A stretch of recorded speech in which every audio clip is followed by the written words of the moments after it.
right, so welcome back to the podcast. My name is David and I am your host.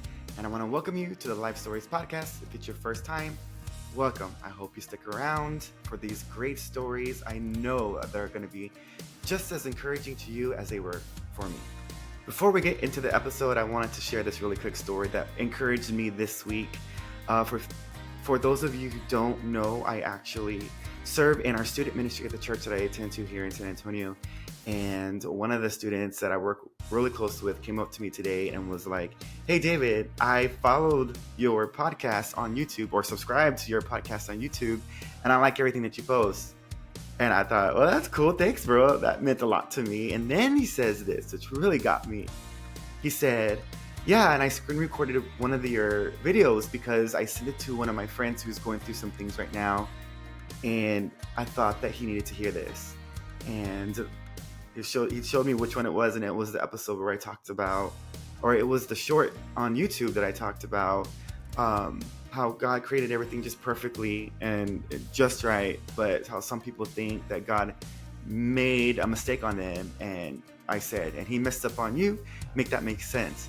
And so the fact that one of my high school kids just sent that to a friend of mine just absolutely meant the world to me. So gives me more push to keep going, because making these things is a lot of stress and it's time consuming. And sometimes I think to myself, is it really worth doing this? But that made it worth it to me. And hey, help me spread the word. Give me a like on YouTube. Give me a subscribe on YouTube if you're listening to on Apple, Spotify, iHeartRadio, any of those. Give me a 5-star review or a comment. That totally helps get the show out even more. In today's episode, I'm super excited to introduce to you my new friend Rayna. She'll actually share her stories of how she essentially had to raise her parents as they battled through the disease Alzheimer's. First, she'll talk about how her family, her and her father and her sister dealt with it, first with her mother and how she passed away with the disease. And then shortly after, her father started showing signs of the same disease and how essentially he fell victim to that disease. She'll share of how the struggles of raising your parents and how the frustration and stress of all that is. She'll share the importance of taking every moment and enjoying every moment with our loved ones, because we never know what could happen. Tomorrow's not promised. And enjoy time with your loved ones. She'll share of how going through this struggle has really opened up her eyes of the importance of enjoying even the silliest of moments. I hope that this story encourages you today.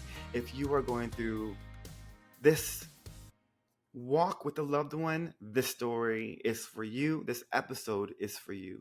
So without any further ado, please welcome my new friend, Rayna. Well, hey, Rayna, how are you doing today? I'm great. How are you? I am great. Here in Texas, like I was telling you, Yeah. we just survived our first Arctic blast this morning, 18 degrees. That is Honey, not it was Texas approved. I'm from Kansas and it was 1 degree this morning. So, and right now it's only 12. Oh my God. See, and that just makes my skin crawl. And I love the cold. I absolutely like the cold better than I do like our 112 degrees Yes. summers.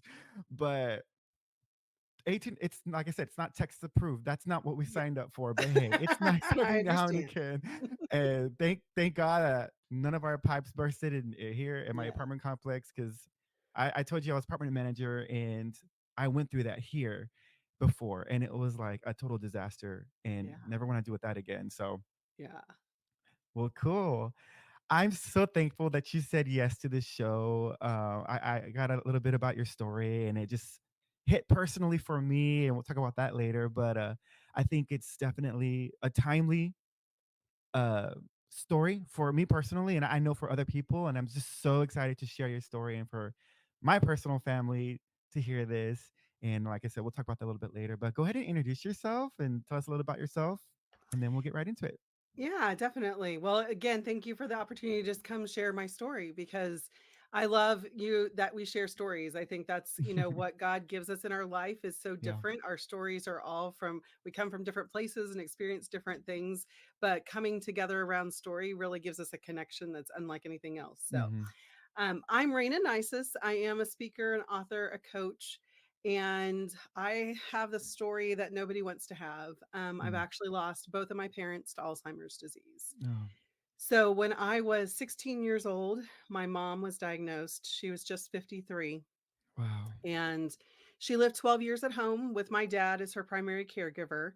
And she was really a really gentle, sweet soul. And so it didn't change her a whole lot. I'm sorry. Um, but she was nonverbal probably within 3 years of her diagnosis. So for most of her time of caring for her, she couldn't even express what she needed. And Wow. so it was really difficult, I think, as a daughter and being so young. I just stepped into those needs and tried to help her as much as I could. And I definitely learned a lot from, trying to read her and trying to meet her needs. Mhm. About 7 years after she passed away, then my dad was diagnosed, Oh my gosh. and we were really devastated. I think the diagnosis itself is so hard, but when we knew what it would look like and what it was going to be like, it was just really, really hard for our family. I have Mm. one older sister, and so dad was able to sit us down and just talk about what he wanted, and his one request was to be home as long as possible, is the way he worded it. Um, And so we knew, that he had cared for mom in the home, and it would be more challenging with nobody living with him, but that was what we knew he wanted. So as he went along, he really did great for probably 8 years or so. And then he developed melanoma. So with skin cancer, he had to have surgery and have that removed. And that brought MRSA. And so in the womb, and it just didn't heal. He ended up in the hospital. It was a real setback for him. A lot of times anesthesia will be negative, but definitely with infection on top of it, those abilities to do things for himself daily, just taking care, bathing and all of that mhm. kind of stuff really went downhill. Before that, his sister had been living with him, and they'd just been kind of teaming up. The doctor had had us take the car away, and that really went pretty Yeah. well. So we had a caregiver in that would drive him. My dad played for the Brooklyn Dodgers when he was young. No So way. That yeah, so physical activity was wow. his thing. So that's what he loved, and I knew when we had to take the car away, I was like, "Oh, we gotta be able to keep him active." Mhm. So he actually played senior softball still. He went to, an open gym with the seniors and played volleyball 3 times a week. He went to the gym 3 times a week. So he was just so physically active, that was his thing. And so we really found that we needed to make sure to allow him to continue to do those things even though he couldn't drive safely. And so we had caregivers kind of coming and going a little bit, but my aunt really struggled with the Mm. change from after surgery, and it took him quite a while to kind of come back and get stable out again. And at that point she was really done of being able to do it all herself. Yeah. She let my sister and I know, and we were like, okay, what do we do? So I lived 220 miles from where he was. My sister was just 3 miles from there, but she had elementary age kids. And so it was Mm. like, what, how do we do this? And so we looked at memory care units, and I don't, it was one of those things that they're beautiful. Oftentimes they can be a good fit for people, but for my dad, again, he was used to going to the gym. He was Yeah. used to, taking care of his lawn still, and I just didn't see that as being a good fit for him. And so I went and visited one place and came home. My husband and I were up there visiting my dad, and I came home in tears. And I was just like, I don't know. And my husband's like, what's wrong? And I'm like, I just can't see him there. And he said to me, then don't put him there. And I'm like, well, what are we going to do? And he said, if you need to come here and live and take care of your dad, then that's what you need to do. And so I was so blessed to have him encourage me in that way, because honestly, that thought had never crossed my mind. And so from there, then it was like, okay, well, what could I do? And so I started looking at in-home care options and kind of put together a plan and said, okay, I was teaching 4 half days a week. If I left school and drove to Kansas City and stayed with him through Sunday and then came back, basically financially, it'd be the same investment as having people, paying people just for halftime. So I went to my sister and said, "Hey, what if we did this?" And I'm like, you don't have to do anything. I'll do it. I just want him not have to go there." And my Right. sister's like, "Well, you really think we can do that?" I'm like, will you give it a try? And she's like, well, I can spend 2 nights a week. And my aunt who was moving out was like, I can spend 2 nights a week. And so we sat down and put his schedule together, and we cared for him all the way till he passed away in 2018. But for 4.5 years, I drove up and stayed 3 days and took care of him, while we also paid caregivers and used day stay facilities, just all kinds of resources to be able to make him stay at home. Mhm. So. Wow, I can't imagine how hard that is, for like mentally and also emotionally, because I know it's work, but aside from the work, it's hard to see someone that you care about, that you have so much memories with, just kind of lose, memories. Um, it almost seems like just simple everyday sense. I guess that's the way you would say that. Can you explain or share um, how you dealt with the emotions of watching, even with your mom, and then with your father, like how you dealt with that when they would start questioning who they are, maybe even who you are, or they don't remember who you are. Like how is that? What got you through that? Well, faith is definitely what got me through that without a doubt. And even as I was young with my mom, I look back in my life and I'm like, I met the Lord early. It was one of the things that in junior high, my very best friend moved away, and it was just so devastating. But at that point, when I was able to reconnect with her, she had found a really strong youth group, and she had started reading the Bible on her own. And so she was challenging me to do those things. And honestly, the Lord became my best friend. He was the Mm, one that I came home and cried to. He was the one that, I relied on just with all the drama of being in middle school, right? And just a few years later, my mom is diagnosed with a terminal mm, illness. And that's really all I knew. And I'm not sure my parents really knew a whole lot more about it either. It was back in 86. And so there just wasn't a lot out there. There wasn't a lot of support. There wasn't a lot of information. And so I just was so blessed to have that relationship with the Lord. And then for my dad to just really step up and be like, Rayna, you're the daughter. This isn't your responsibility. I want you to go to college. I want you to be happy and live your life, and I'll take care of your mom.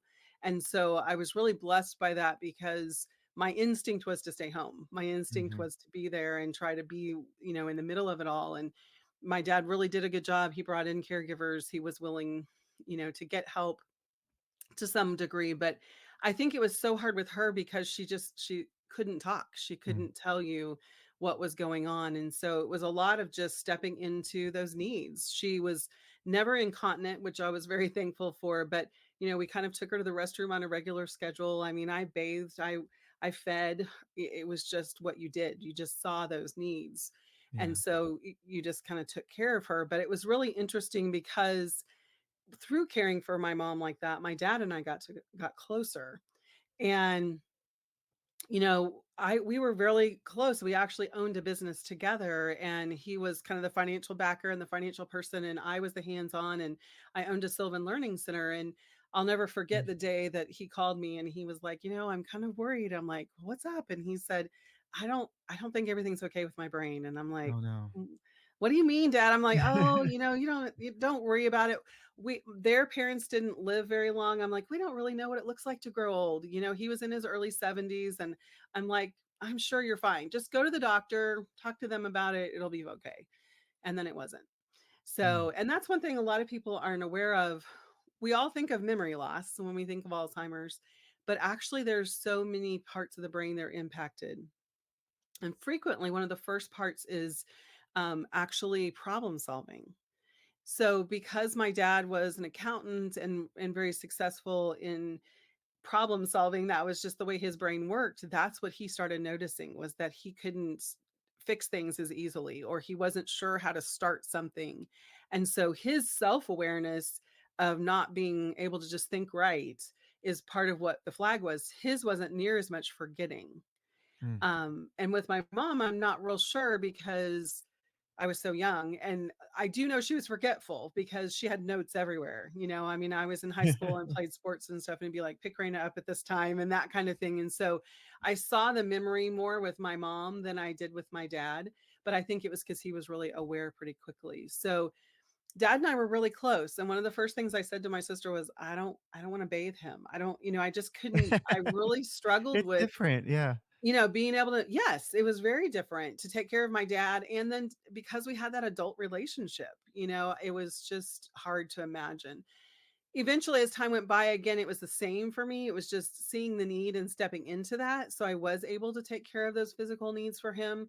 I wasn't going to leave him when he'd had an accident or something, so you just do what needs to be done. But um, emotionally, it was definitely all about learning to stop and pray and Yeah, learning to be honest with your feelings. I can even remember as a young adult kind of boxing off that pain of losing my mom, of not having my mom there to talk to about, whatever life that was happening, just kind of closing that off. And I can remember reaching a point where it was like, okay, I kind of don't feel anything because I'm not dealing with my emotions. right. So learning how to just open that gate and let the pain be what it is, because it hurts. There is no way for it not to hurt.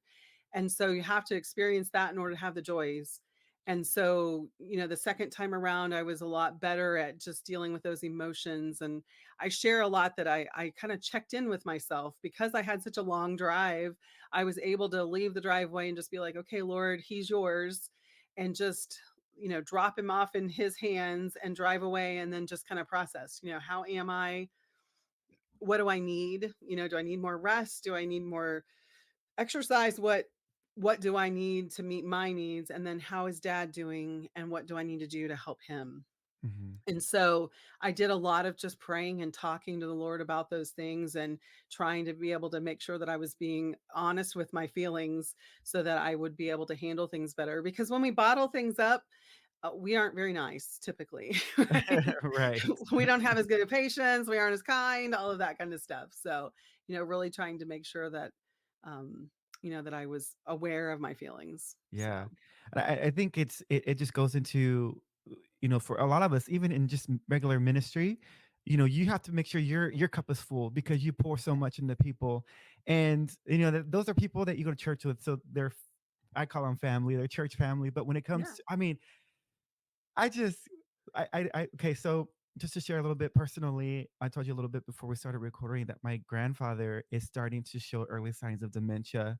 And so my mom and her sisters and her brother are starting to, work that out. And I could see the frustration in my grandmother Yes. because like they've already hidden the keys and he thinks he can drive. And every once in a Yep. while he'll randomly ask for the keys because he wants to leave Yeah. and he will get really aggressive Yes. sometimes. Funny, I say it's funny. It's live. What there was a couple of years back, we invited my grandparents to our church. We go to a very large church here in San Antonio, and it was a Mother's Day, so our pastor's wife, led the message. And I remember sitting next to my grandfather, and he asked me this question. He says, we're Hispanic, so he's all, "Mijo, is that the pastor's wife?" And I'm like, "Yes, grandpa, that's the pastor's wife." He was like, "Oh, she's good."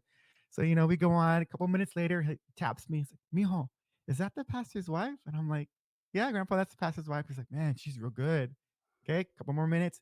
He taps me again. And it's Yeah. just a lot of that, and I think it was like 4 times. So finally, I look at him and I just kind of smile. And he says this. He goes, "I've already asked that question, haven't I?" And I was like, "Oh, that kind of hurt a little bit."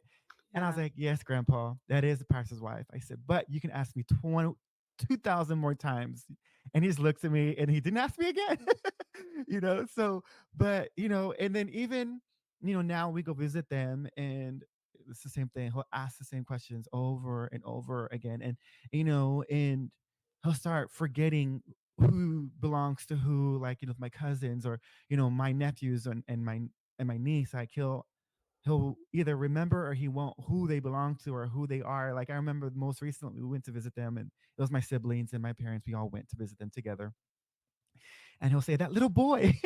It's funny, but at the same time, it's like, Mhm. oh, like this is just the beginning. Like, and even like with his brother, I remember a story. He kind of went through the same pattern where there was a story that I was told that one of my mom's cousins, I guess my cousin, had went to pick up their father, and that he got in the car and he looked at her and said, who are you?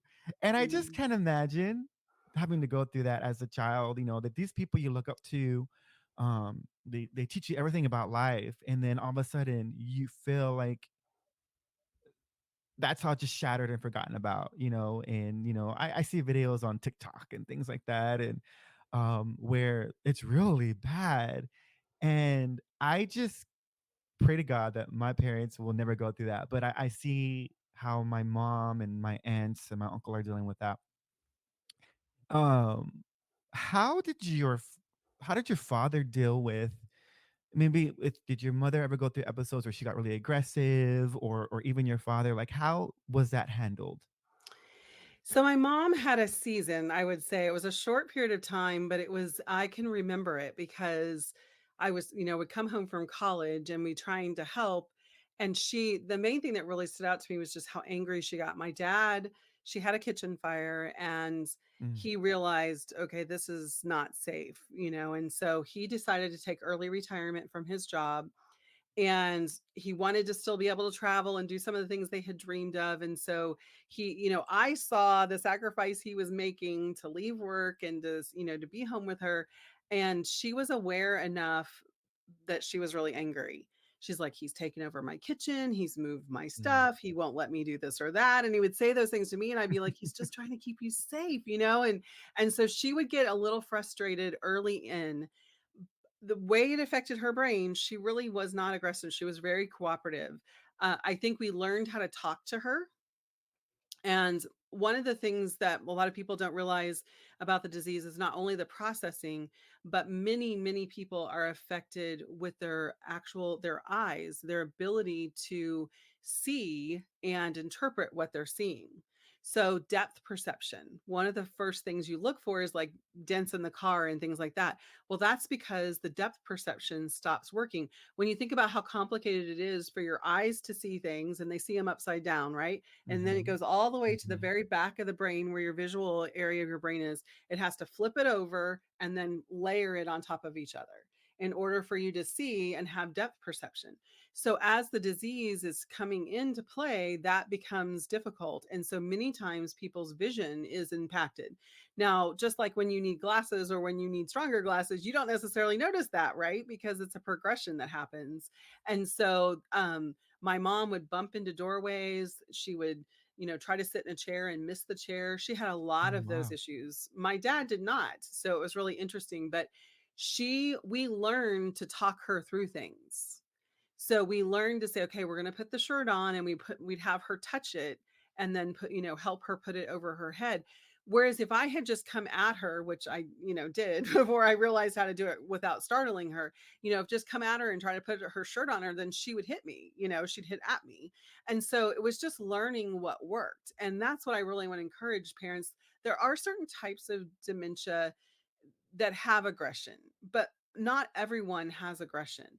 Typically, the aggression's coming out of frustration. Mhm, And so if you learn how to read them, if you learn how to if you actually study what's happening to their brain and be able to help them to not be startled as you're trying to assist them, then you're able to do it a lot more successfully. So my dad at times would get frustrated.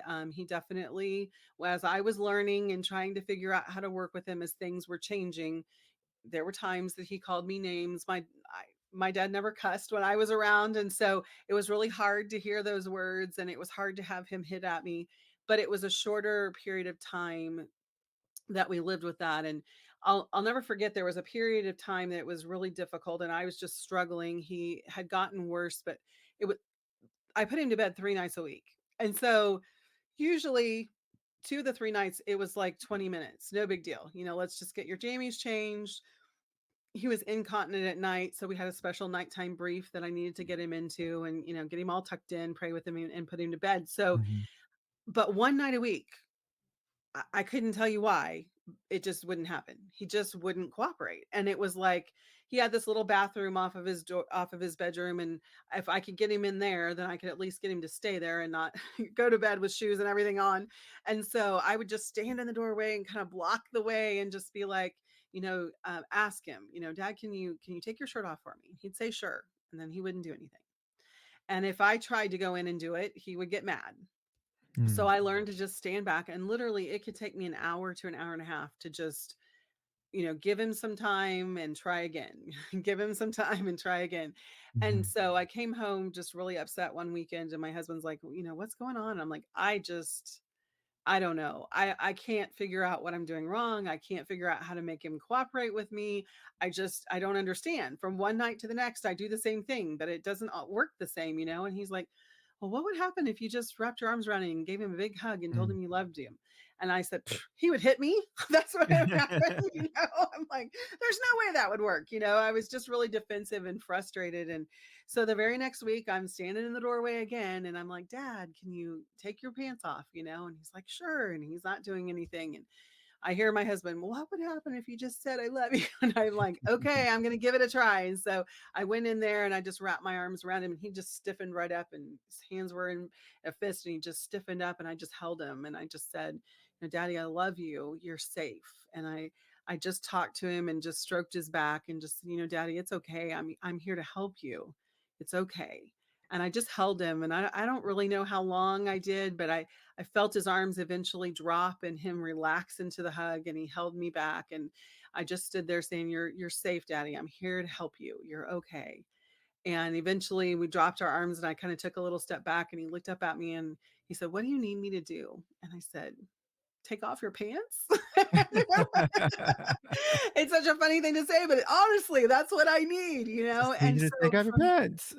from that time on, I learned my emotion and just expressing understanding that he doesn't understand.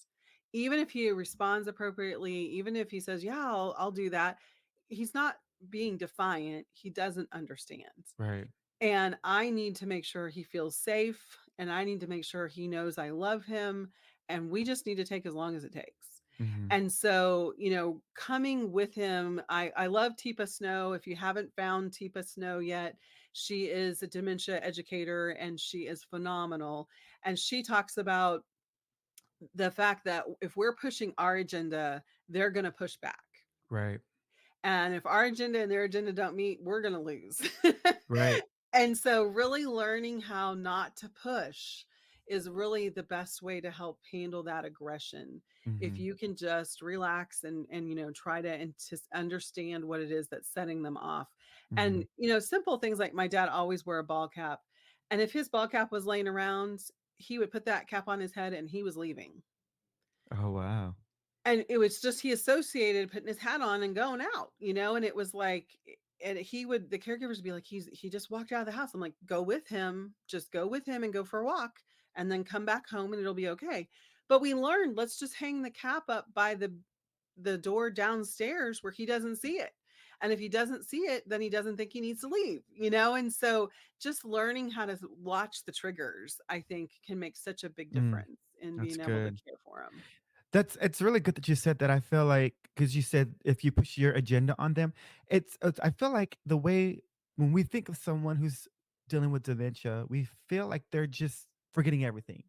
And I feel like that's just a small part of it because they're still a Mhm. person. They still have Yes. their likes or personality inside of them. It's just 100%. their brain is kind of processing it a little different. So we Exactly. can't talk to them like I don't wanna say this to sound ugly, but I don't you can't talk to them like they're dumb because they're not. Yes. They're very, very smart. They're just the brain is just rewired everything. And Yep. so what they wanna do, like you said, your mom, where she get upset because your dad was rearranging her entire kitchen. Her, like, likes and her Yes. everything was still there, you Right. know? Yep. And I think sometimes for us who are dealing with them, we just put it off as like, "Oh, they're just forgetting everything and they're becoming They useless." don't know any better. Yeah. Right, right, and it's not the case, and I feel like that's just, for anybody who's dealing with anything, and people who might be, maybe have mental disorders, we think less of them, but not they have desires and they have Yes. their wants and their ideas of how to do things. Mhm. Wow, that's really good. Like you said that, and I was like, man, like it's just those things that you know in your head, but then the light bulb just kind of goes off. Yeah, yeah. And I think you mentioned earlier your grandmother having a hard time, and I think it is harder for spouses because they have Mm, all of these years of this wow. dance, right? Marriage is a dance. You rely on each other in different ways. Each of you do things one way and you kind of accommodate each other. There's just this give and take in this dance. And when their brain is changing and actually their brain is dying, Mhm. this is not choice. There's the cells are Right. dying. I mean, there are big black holes in the brains when Mm, you biopsy someone who has Alzheimer's. And so eh, that changes, how they've responded and how they've helped you and how they have anticipated your needs. What you've done for all of those years is not there anymore. right. But they look exactly the same. Right. And I feel like And even that's the one way of the they talk is hardest the things. same too. Yes. Yes. It's so hard not to expect them to be who they've always been. Mhm. And they are in some ways, but they aren't capable in other Right. ways. And so I think that's where it's so heartbreaking. It is heartbreaking as a child. Definitely it was heartbreaking to have my parents forget that they were parents, that they were ever married. But there was a heart connection. There was always a heart connection. And my dad, I don't really remember the last time he said my name, Mm. in knowing who I was, but there was always a difference in how he lit up when he saw me compared to the caregivers. He loved his caregivers and they were wonderful to him, but there was a difference. Right. You could tell there was a heart difference. The other thing was literally 3 days before he passed away. I was standing by his bed and somebody else came in the room and I kind of stepped back out of his peripheral vision. And he looked at her and then he looked around and he said, "Where did Rayna go?" Oh, And immediately I was just like, oh, I mean, so there's times, I don't know why, but there are times. And so I always want to encourage people, remember they're still there. yes. And there might only be glimmers of it. It might only be every now and then, but your loved one is still there and they know you. They don't know who I am. They don't know my name necessarily, but they know you, on Mhm. a soul level. And Right. so, and I always felt that way with my mom. My mom had a lot of anxiety if there were a lot of people around, but she didn't show that anxiety with me at all. And so it was one of those things that there was always a connection. So Mhm. I think we can't, people talk about even when they place their loved one in a home, well, they don't know if I visit them or not. Well, they might forget that you were there yesterday, but they don't forget in the moment. They Oh, know that's that you're so there good. right there. You bring them joy in that moment, and that is very valuable. So, Yeah, that's so good. Like, I'll try my best to get to my pick. I randomly will visit my grandfather or my grandmother, and the typical as they age. Now they have like when you call them, it's like call from. It's like everything's so big and loud, and so every time I call them, my grandfather will remember me, and so my name's David, obviously, but they call me Davy. My child and family name is Davy because I'm yeah. actually the third. And so they'll be like, Davy, or he'll tell me, we need to come see me. We haven't seen you in a while, or, something. Yes. So with me personally, I have never experienced him get to a forgetful level, except for what he just asked me 5 seconds ago. Yes. But I think it's the newer generation coming up, like my nephews and nieces, Yes. and my Yep. cousins' kids. He's not grasping who they are or who they belong to, but Hmm. he can tell you. He'll tell you in detail how he met my grandmother, Hmm. and he'll say, "Oh, and she was hot sitting there," and and it's just so funny. And he says the same jokes he's been telling me for years, Yeah. way before that this has started. So, like you said, they're in there, and as we progress through this, and I could feel the tension between, um, like my mom sometimes, and especially my grandmother. She gets real frustrated because she's there all the time with him, Yes. and he causes some problems, and Yes. like you said, he tries to escape. And one time we were at my grandfather's house, and my sister found the cell phone that they were been hiding from him. And my grandma was like, put it away. And he's like, what is that? And then so we figured out what it was, and we were trying to make him forget, but he remembered. He's like, what was that thing you had there? What was that thing Yes. you had? So And that's uh sometimes the hardest part is the things you want them to forget, they don't forget. so true. You Yeah. know, and I'm so grateful for my grandparents, especially from, you know, my Pacheco, my mom's side, is they're such an integral part of my faith. I don't know if you've heard my testimony, which I can send to you separately.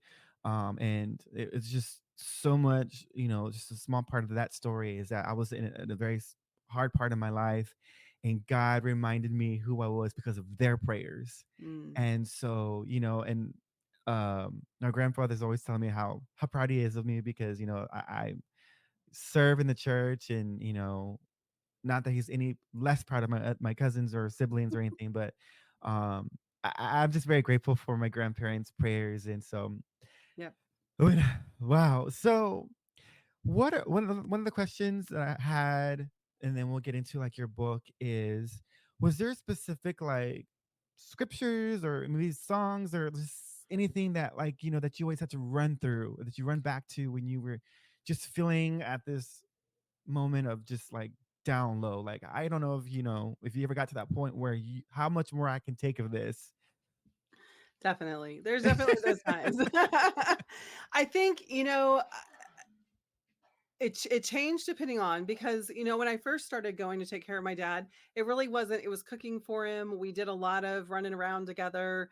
We always went to the gym together. We were able to do projects around the house, and so his ability was better than obviously by the time he progressed to the end.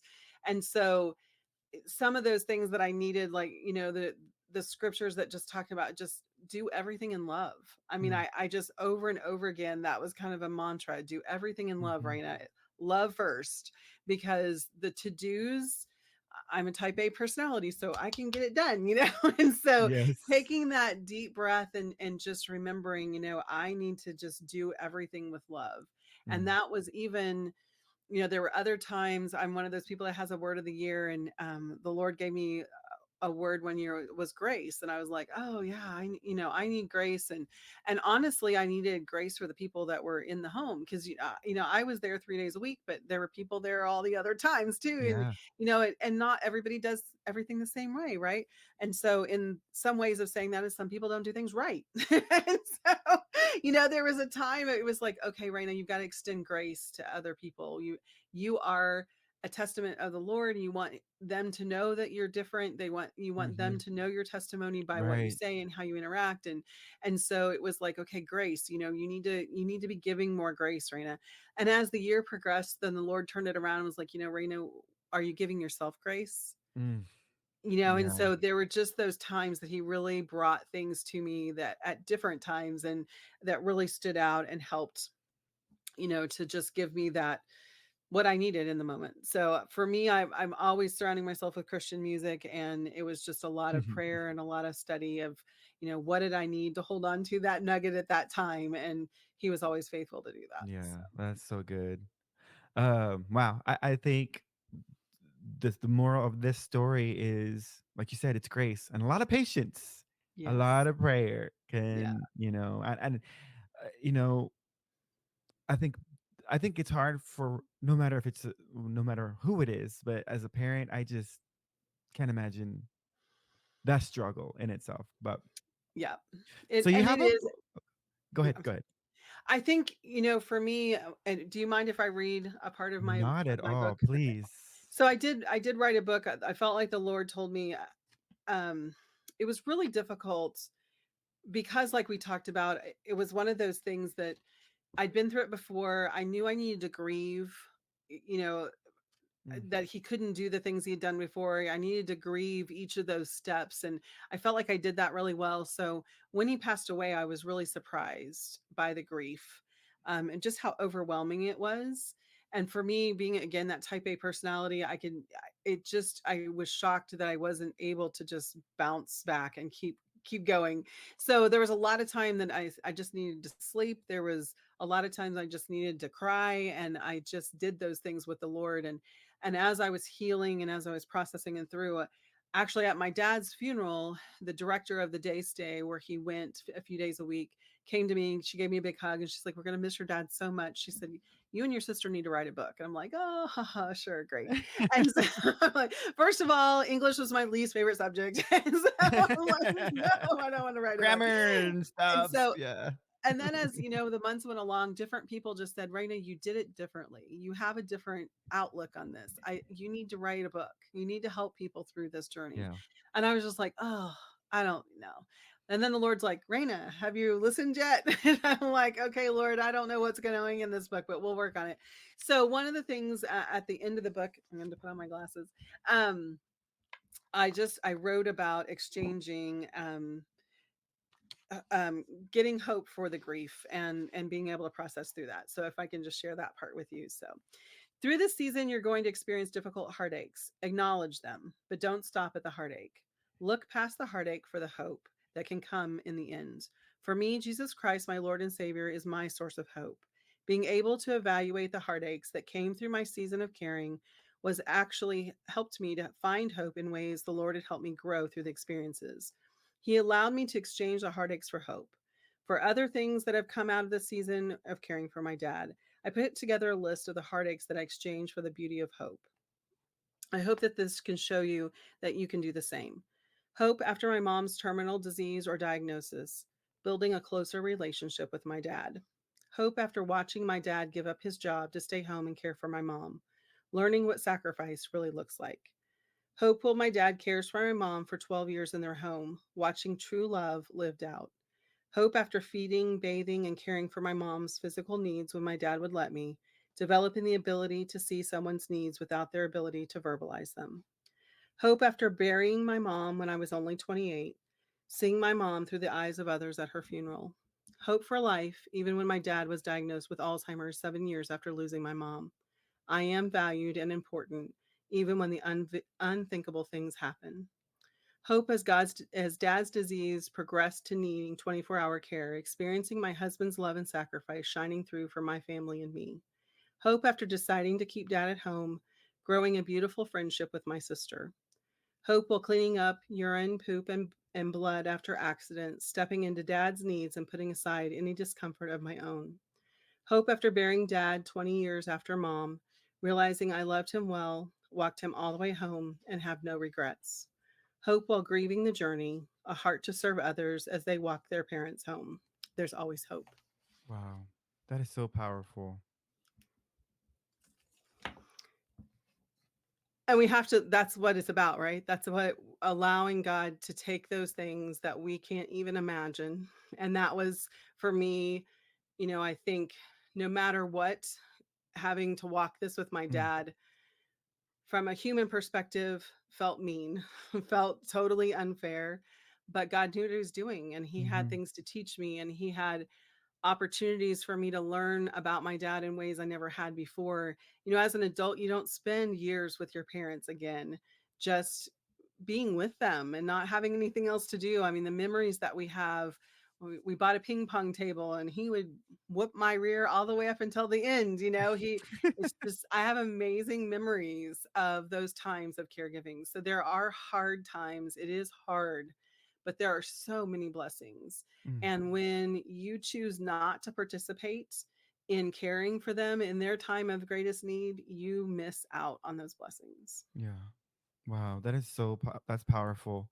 I mean, I'm over here like, I'm grateful and I'm thankful to God that my parents are both very healthy. But I'll be honest, is I may not put this on the episode, but this is between you and I. Because my mom listened and I shared something very kind of personal and she was involved and yeah. My Yeah. mom can get very emotional sometimes. And my sisters are texting me. They're like, we just saw mom crying because what you posted. But I am pushing, I'm about to hit 40 years old this year.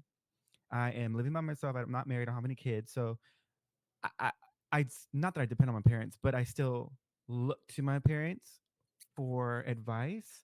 And Sure. it's always like, even the little things like, recently I went to Dallas. Like, just if I need to go out of town, like I'll call my mom, hey, I'm gonna go to Dallas. Like, Yeah. I need to hear that, like, blessing or curse. Even if she curses and I'm like, I'm still going, but and I just it's I'm gonna be honest, as I get older, as they get older, if I'm not married to have my own family, I don't know how I will take it losing my parents Yeah. because they are my family still, and I don't have a family of my own. So I think if eventually, if I ever get married and have kids, I think it might not that it's gonna be easy or easier, but it would be I guess a little bit easier because I have a family, and so I'm not gonna lie, like it keeps me up at night sometimes, Yeah. and so It's interesting because I'm happily married. I have a wonderful husband, but that was part of the grief for me. It was,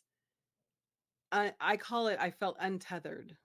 mm, My dad was my safe place. No matter what I did, smart or not smart, I knew I had a safe place. I knew mhm, I had a place where I was loved and the doors were always open, mm, no matter what I did. And when he passed away, I was just like, oh my gosh, it's gone. mhm, And it really was again that time of sitting with the Lord and being like, Lord, and he's like, Rayna, I've always been your safe place. I'm like, I know you have, but it just feels different for him not to be here. Even when he wasn't capable of being, mhm, what he'd always been, it was right, still such a strong bond with him. And, the Lord just challenged me again, you have a home, make your home your tether. And I call my husband Farmer. Farmer's there for you. He, that, it's okay, but it is, there's nothing like it. And when you lose your parents, there is nothing like yeah, it. So, yeah. I'm not looking forward. I'm praying for the rapture or something to come before. So please, God, please.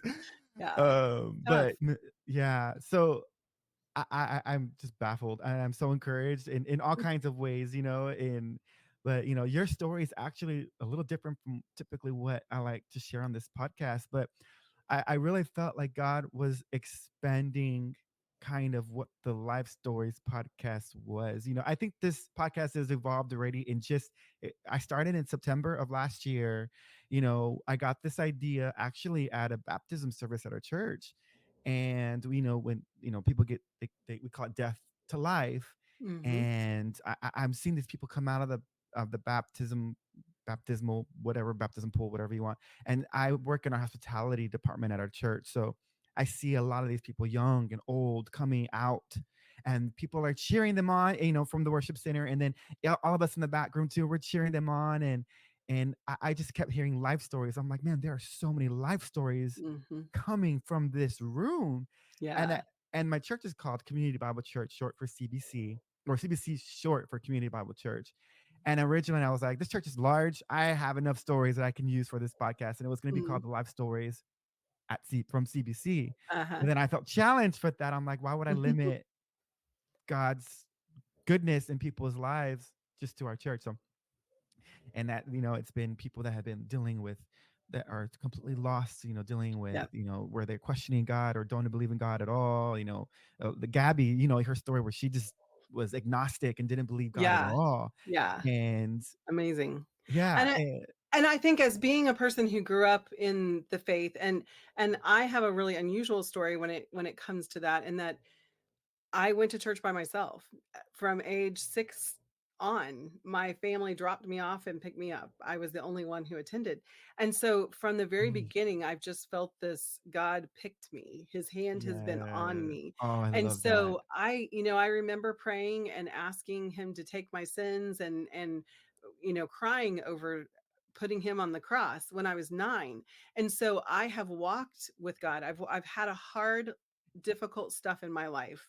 And from starting early with my mom and just difficult journey in life. And every time I think when you find those hard places, you're back at the same place again. Mm, Rayna, do you believe me? Do you know that I love you? Do you know that I'm good? No matter what life brings after that right. moment. And those are the times when people lose it because life is hard and we don't want it to be and we don't think it should be. And so those wrestling times happen, and they definitely happen when you're caregiving. They happen, Oh yeah. when you're losing those important people in your life. But I think that's part of the story, is that it's not over just when you meet the Lord. It's how you walk it out to the end. Yep. That's so good. And I think that people assume that just because we've chosen Jesus, Yes. that rough Everything's gonna waters won't come. And that, oh my gosh, if that were true, I think ugh, every person on this earth would be a follower sure. of Jesus at this point. And Yep. it's just so sad to hear the falling away of some Mm, people it who is. go through hard times and then they blame God. Yep. And it's like, I But don't really go ahead. I see why that happens. I've said before, I'm like, the longer I'm a Christian, the harder I have to fight to keep my faith Right. because of the wounds that life brings. And Yes. because I want him to stop them. I want him to protect me in that way. And God's challenged me over and over again. Rayna, you define protection as making it never happen. I define protection as bringing you all the way home. And Right. you're going to make it. We're going to spend eternity together, but you have to just keep believing Yeah. that this is all passing through my hands. None of it is a surprise to me. I often Right. pray when I pray for other people, God, we know you're not surprised by this. We are. We're Mhm. surprised, but you're not. This is all in your hands, and Right. there is hope only in you. And I think it can be hard when you find these places in life that you just can't make sense of it, and you can't, there isn't a great little cliche to make it all better. I mean, people say that all the time. They say, well, if I just knew, and I'm like, what answer could he give you that would make this okay? There is an Mhm. answer God can tell me that it was okay to lose both of my parents in this way. There's nothing he could say to me that's going to make me go, oh yeah, no big deal. It's always going to hurt. Right. It's always gonna hurt, but it's only knowing he is faithful and he was Yes. there all the way through it all. And Yes. he's still here today. Yes. And I will be with them. I will be with him again. And this is only a small part of eternity. Wow, that's so good. And it's also too a relationship. That's to build your relationship with God. I think our relationship is Yes. always going through this revolving, growing process in, Yep. in new challenges that we face throughout life, knowing that we can depend on God, even when it seems like He's not nowhere near us. Yep. And when we come through the end of that challenge, we're like, "What? You God, you did it. We did it. We did it." Like, you know what I Yes. mean?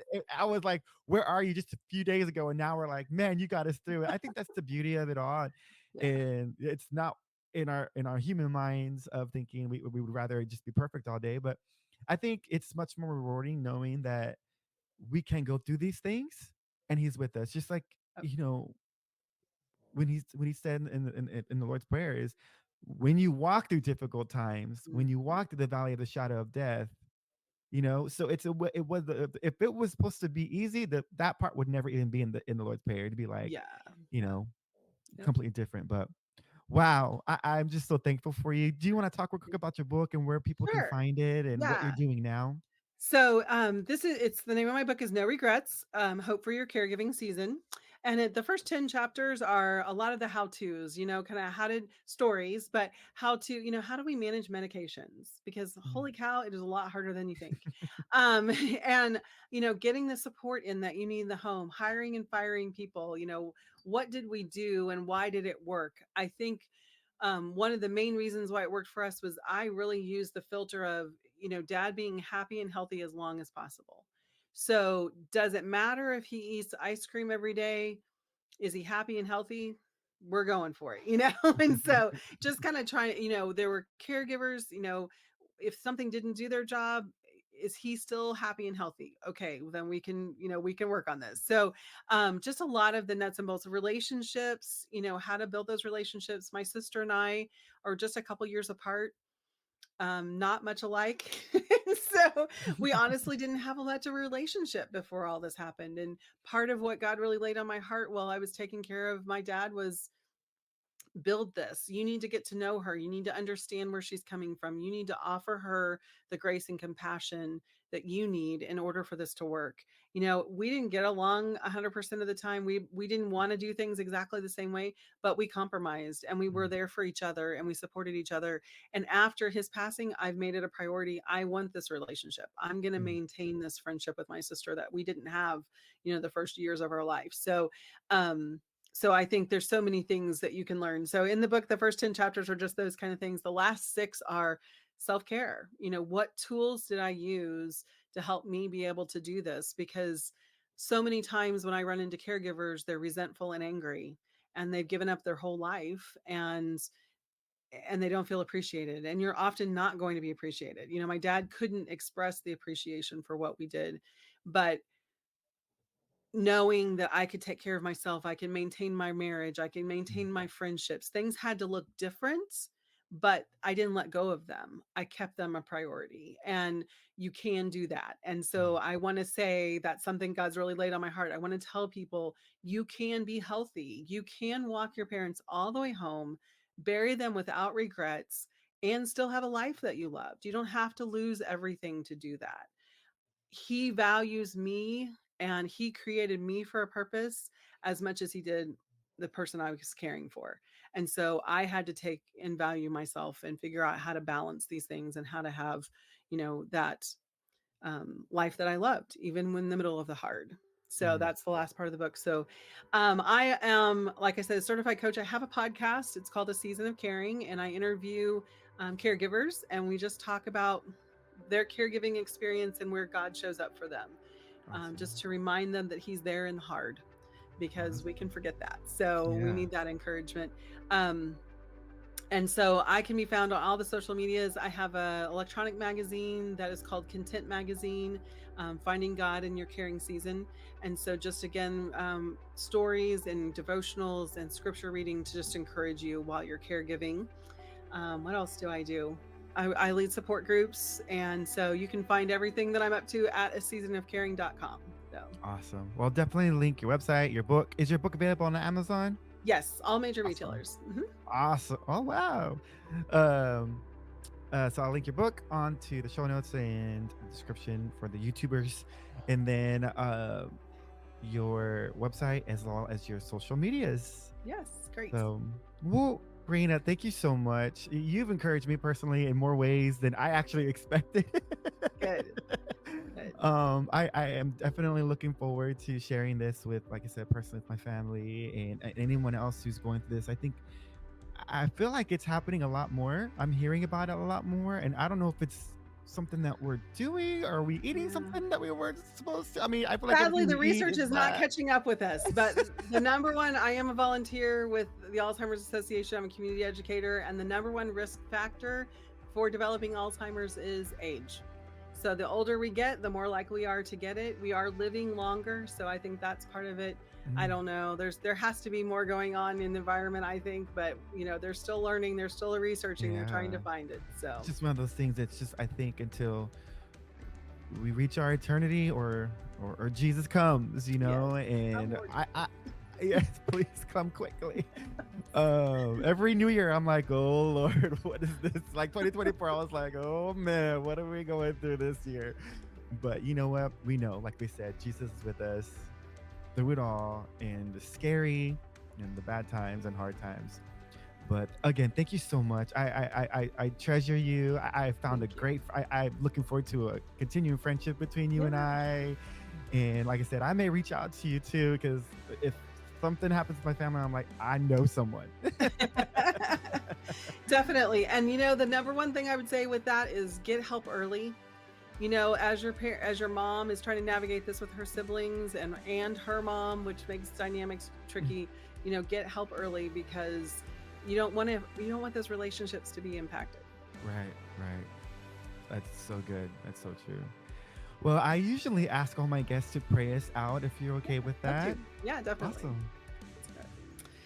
Oh, our precious Lord, we just thank you so much for the opportunity to just come together and talk about you, talk about your faithfulness and how you weave our stories in such uniquely important ways. Lord, we just thank you for the fact that nothing catches you by surprise, even as we walk this life and we find things difficult. Lord, I just pray that we would be faithful to just continue to run to you. I always imagine myself just snuggling into your lap and just letting you hold me and encourage me, and then let me go back into this world and shine your light to others. And Father, I just thank you for this opportunity. I thank you for technology, and in this world today, that we can just proclaim that you are Lord, and that we can just encourage others in the truth of who you are and your love for us. Father, we just thank you and we praise you. It's in your precious name, Lord, that we pray. Amen. Amen. Well, I hope you enjoyed Rayna's story as much as I did. It was so touching for me and inspired me in so many ways to take every moment and enjoy every single moment with my loved ones. I know as I get older, as my parents get older, as all of my family gets older, your thoughts start changing on how to spend time with the people that are most important in your life. So that's definitely the challenge that I got from this episode. So I hope that you were. Again, I will link everything, all of the resources for this to the show notes in the description below on YouTube. So I'll also link her book that you can purchase on Amazon, on the show notes, and on the description below as well. Thanks again for joining me on another episode of the Life Stories Podcast. If you haven't already, please visit my website. It's www.thelifestoriespodcast.com. Again, www.thelifestoriespodcast.com. There will find links to all my social medias and how you can get a hold of me. Or if you have any guest recommendations, definitely send them my way. I would love to hear that from you guys. Again, if you're watching on YouTube, please hit that like and subscribe button. It would mean the world to me. And if you're listening to on the podcast platforms, please give me a 5-star review or just a comment of review or share it, whatever.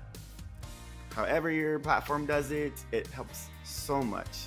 Thank you again for joining me on this episode of the Life Stories Podcast. I will see you next week for another great guest that I'm so excited to introduce to you. A CBCer, a really good friend of mine from right here in San Antonio, Texas, with an amazing story. So we'll see you next time. Stick around and have a great week. God bless you guys.